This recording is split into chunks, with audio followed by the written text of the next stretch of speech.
All right, fellas. So, EZA Bardock has officially dropped on Global. And I know that he kind of has a bad rap already at this point. It's like you kind of look at his kit and you feel like he should be good, right? With the stacking the defense, the damage reduction, sort of, the instant transformation against Wicked Bloodline and this kind of thing. He has dodge and damage reduction in his transformed Super Saiyan state. I really would like to think that if we can get more viable low-class warriors, that he actually could be okay.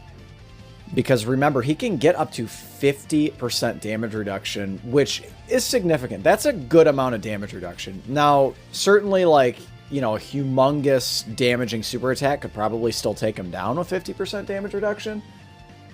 But remember, the only one who would really do that would be like the STR Gogeta, of which he has type advantage over. So that is just something to keep in mind, that in the future, this guy could potentially get a resurgence. I'm not trying to cope for him too hard. I've seen plenty of showcases of him over on JP where he's starting the turn with 200k defense, which this is not 2020, right? This is 2024 Dokkan, right? 4 years is a long time, right? So, again, I would like to think that he could be good. And I just decided that, let's go ahead and record the EZA. For those of you who maybe don't have absolutely crazy optimal boxes, the newest Dokkan Fest exclusives and LRs and this kind of thing, and you kind of look at what you have here in Terrifying Conquerors, albeit it's not incredibly meta relevant right now. I think that it will be in the future, and it certainly has been in the past.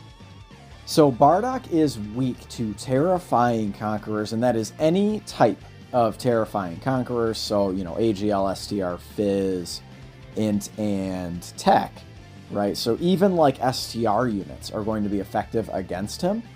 So you could definitely bring in, if you didn't have, again, AGL Frieza, who technically isn't a Terrifying Conquerors leader, but he does lead Space Traveling Warriors, and a fair amount of Space Traveling Warriors are also on Terrifying Conquerors. Just kind of ironic that he needs Terrifying Conquerors when he doesn't even lead the category. That is just maybe a story for another day. But again, looking back at how dominant Terrifying Conquerors and like the extreme STR typing was back in the day, think of all the Terrifying Conquerors that you have at your disposal. LR Cooler, STR EZA Cooler. You could even look at like EZA Cooliza. You have Prime Battle Frieza. I think he could still be, pretty effective in an event like this. Of course, you have the Ginyu Force, all of the summonable Ginyu Force, plus all of the free-to-play Ginyu Force members.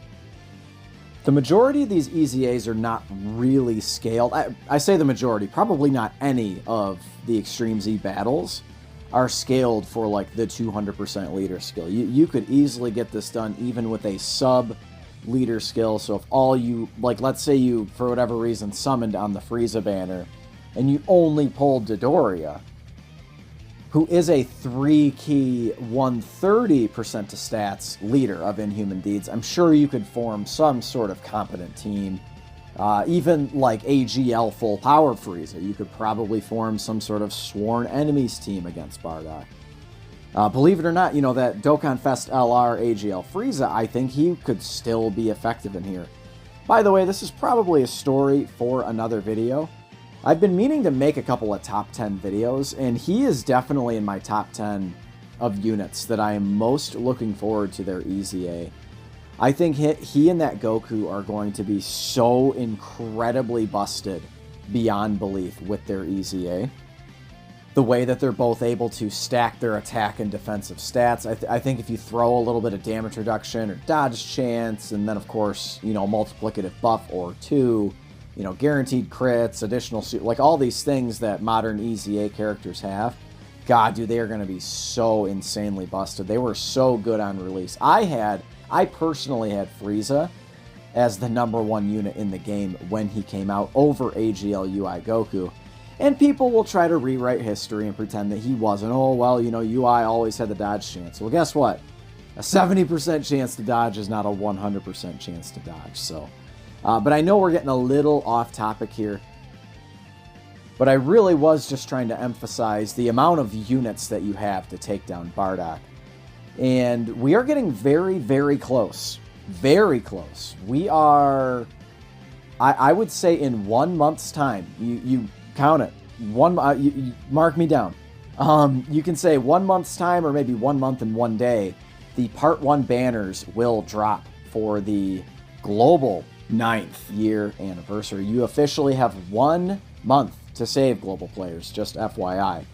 So obviously complete all of the EZAs. I know these 30-stage EZAs are pretty tedious, and trust me, man, it took every bit of my willpower to get through this one, because they're just so boring and monotonous, right? They really need to drop these down to 10. The missions I'm collecting here are just time trials, by the way, so make sure you finish those. Slap a like on the video if you enjoyed it, subscribe if you are new. Love you guys, and I will catch you in the next one.